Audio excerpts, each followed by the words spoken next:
Hi friends, welcome to my YouTube channel Navya tailoring blogs. Friends, ఈ వీడియోలో మనం blouse back part cutting నేర్చుకుందాం. First అయితే ఒక టేపు, కత్తెర, చాక్ పీస్, స్కేల్, లైనింగ్ క్లాత్ని తీసుకోండి. ఇప్పుడు మనం తీసుకున్న లైనింగ్ క్లాత్ని నేను చూపించిన విధంగా మడత భాగం మన వైపుకి, ఓపెనింగ్స్ ఆపోజిట్ వైపుకి ఉండేలా వేసుకోండి. ఆ తర్వాత మన రైట్ హ్యాండ్ సైడ్ పావించ్ మందం ఖర్చు కోసం వదులుకొని ఒక స్ట్రెయిట్ లైన్ వేసుకోండి. ఇప్పుడైతే కొలత బ్లౌజ్ యొక్క నడుము లూజ్ని చెక్ చేసుకుందాం. కొలత బ్లౌజ్ యొక్క హుక్స్ పట్టీలో లాస్ట్ హుక్స్ దగ్గర నుండి నడుము లూజ్ మొత్తం అయితే ఎన్ని ఇంచెస్ ఉందని చెక్ చేసుకుందాం. నేను తీసుకున్న బ్లౌజ్ యొక్క నడుము లూజ్ అయితే 32 ఇంచెస్. ఇప్పుడైతే మనం టేప్ని 4 భాగాలుగా చేసుకుందాం. ఎలా అంటే ఫస్ట్ 32 ఇంచెస్ వరకు ఒకసారి మడత చేయండి. అప్పుడు 16 ఇంచెస్ వస్తుంది కదా, 16 ఇంచెస్ నుండి మళ్ళీ టేప్ని 16 ఇంచెస్ వరకు 1 నుంచి మడత చేయండి. అప్పుడు వచ్చినదే మన నడుము లూజ్. ఇలా 4 భాగాలు చేసినప్పుడు ఈ 4వ భాగం అనేది 8 వచ్చింది. ఈ 8కి +1 చేయాలి. ఈ +1 ఎందుకు చేయాలి అని అంటే బ్యాక్ సైడ్ డాట్స్ వేస్తారు కదా, వాటి కోసం ఈ +1 యాడ్ చేయాలి. మొత్తం నేను 9 ఇంచెస్కి మార్క్ చేసుకున్నాను. దాని తర్వాత 2 ఇంచెస్ ఖర్చు కోసం మార్క్ చేసుకోవాలి.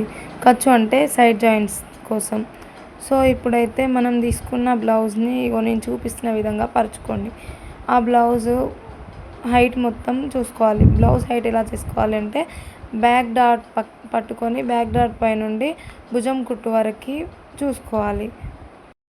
నాకైతే 13 ఇంచెస్ వచ్చింది. సో ఇప్పుడు మనం గీసుకున్న రైట్ సైడ్ లైన్ నుండి పై వైపుకి అంటే లెఫ్ట్ సైడ్కి 13 ఇంచెస్ తీసుకోవాలి. 13 ఇంచెస్ నుండి భుజం కుట్టు ఖర్చు కోసం 1/2 ఇంచ్ అయితే మార్క్ చేసుకోవాలి. ఇప్పుడు మనం స్ట్రెయిట్గా ఒక లైన్ వేద్దాం. ఈ లైన్ అనేది మనం ఆర్మ్ రౌండ్ తీసుకోవడానికి, ఆర్మ్ లోతు తీసుకోవడానికి అంటే చంక లోతు, మరియు మనం నెక్ డీప్ తీసుకోవడానికి, నెక్ విడ్త్ తీసుకోవడానికి పనికొస్తుంది. ఇప్పుడైతే మనం నెక్ విడ్త్ తీసుకుందాం. నెక్ విడ్త్ వచ్చేసి 2 ఇంచెస్. నడుము లూజు 32 ఉన్నప్పుడు మనము నెక్ విడ్త్ వచ్చేసి 2 తీసుకోవాలి. సో ఇప్పుడు 2కి మార్కింగ్ చేసుకుందాం. పక్కన ఒక 1/2 ఇంచ్కి ఖర్చు కోసం అంటే నెక్ మడత కోసం లోపలికి పైపింగ్ పట్టి మలుస్తాం కదా, దానికోసం 1/2 ఇంచ్ తీసుకోవాలి. ఇప్పుడు వచ్చేసి మన బ్లౌజ్కి ఉన్న షోల్డర్ని మార్క్ చేసుకోవాలి. ఇంకా 1/2 ఇంచ్ వచ్చేసి మనం హ్యాండ్ జాయింట్ కోసం తీసుకోవాలి. ఖర్చు కోసం 1/2 inch hand joint, shoulder joint దగ్గర జాయింట్ ఉంటుంది కదా, దానికి 1/2 ఇంచ్ తీసుకోవాలి. ఇప్పుడు మనం చంక డౌన్ వచ్చేసి 6 ఇంచెస్ తీసుకోవాలి. 6 ఇంచెస్ ఎవరికైనా 6 ఇంచెస్ తీసుకోవచ్చు. చాలా పర్ఫెక్ట్గా సెట్ అవుతుంది. వీడియో అయితే ఫస్ట్ వీడియో కాబట్టి సరిగ్గా తీయలేకపోయాను. అంటే తీసే వాళ్ళ ప్రాబ్లం కొంచెం, సో అడ్జస్ట్ అవ్వండి. నెక్స్ట్ నుండి నాది మీకు అర్థమైతే నేను నెక్స్ట్ నుండి మంచిగా వీడియోస్ తీసి పెడతాను. ఇప్పుడైతే 6 ఇంచెస్ తీసుకున్నాము కదా, దాని దగ్గర నుండి మళ్ళీ అటు స్ట్రెయిట్గా ఒక లైన్ వేసుకోవాలి.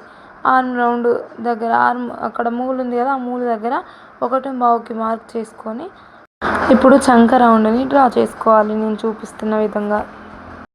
ఇప్పుడైతే మనము బ్లౌజ్లో లాస్ట్ మనం బ్యాక్ పార్ట్లో ఉన్న నెక్ను చూసుకోవాలి. ఆ నెక్ వచ్చేసి ఎంత ఉందో అంత మార్క్ చేసుకొని మళ్ళీ 1/2 ఇంచ్ నెక్లోకి మలచడానికి మనము ఖర్చు తీసుకోవాలి. ఇప్పుడు అక్కడైతే స్ట్రెయిట్ లైన్ వేయండి. నెక్స్ట్ వచ్చేసి మనము 2 ఇంచెస్ నెక్ విడ్త్ తీసుకున్నాం కదా, ఇప్పుడు ఇక్కడ కూడా 2.5-2.5 వరకు కూడా తీసుకోవచ్చు. 2.5 ఇంచెస్ తీసుకుంటున్నాను. ఇప్పుడైతే నెక్ విడ్త్ దగ్గర తీసుకున్న 2 ఇంచెస్ నుండి ఈ 2.5 ఇంచెస్ వరకు స్ట్రెయిట్ లైన్ వేసుకొని అక్కడ రౌండ్ షేప్ ఇచ్చుకోవాలి. రౌండ్ షేప్ అయితే చూడండి, నేను చూపిస్తున్న విధంగా ఇచ్చుకోండి, చాలా బాగుంటుంది. నెక్స్ట్ అయితే చెస్ట్ లూజు మార్క్ చేసుకోవాలి. చెస్ట్ లూజ్ ఎలా మార్క్ చేసుకోవాలి అని అంటే కొలత బ్లౌజ్ యొక్క ఫస్ట్ హుక్స్ దగ్గర పట్టుకొని దానికి స్ట్రెయిట్గా అడ్డంలో చూసుకుంటే మన చంక దగ్గర ఉన్న జాయింట్ దగ్గరికి అది చెస్ట్ లూజ్ అంటారు. దాన్ని ఆర్మ్ రౌండ్ దగ్గరికి ఇట్లా పెడితే సాగదీయకుండా పెట్టండి. అలాగైతే చెస్ట్ లూజ్ పర్ఫెక్ట్గా వస్తుంది. ఇప్పుడు చెస్ట్ లూజ్ను మనం ఎక్స్ట్రా 1 ఇంచ్ తీసుకున్నాం కదా డాట్స్ కోసం, అక్కడికి మనం అక్కడికి మనం లైన్ డ్రా చేసుకొని 2 ఇంచెస్ ఎక్స్ట్రా లైన్ పెట్టుకోవాలి ఖర్చు కోసం. ఇప్పుడైతే నేను చూపిస్తున్న విధంగా లైన్ పైననే కట్ చేసుకుంటూ వెళ్ళండి. బ్యాక్ పార్ట్ అయిపోయినట్టే. చాలా నీట్గా వస్తుంది. చిన్నగా కట్ చేయండి. మీకు ఈ వీడియోలో అర్థం కాకపోతే నేను మళ్ళీ ఎక్స్ప్లెయిన్ చేస్తాను. నేను ఇప్పుడిప్పుడే యూట్యూబ్ ఛానల్ స్టార్ట్ చేశాను కాబట్టి కొంచెం ఎక్స్ప్లెయిన్ చేయడం నీట్గా రాకపోయి ఉండొచ్చు, కానీ సపోర్ట్ చేయండి. చాలా బాగా చెప్తాను ఇక్కడ నుండి. సో బ్యాక్ పార్ట్ అయితే కట్ చేశాను. చూడండి, ఇలా ఉంటుంది. మన వీడియో నచ్చినట్లయితే లైక్ చేయండి, షేర్ చేయండి, కామెంట్ చేయండి.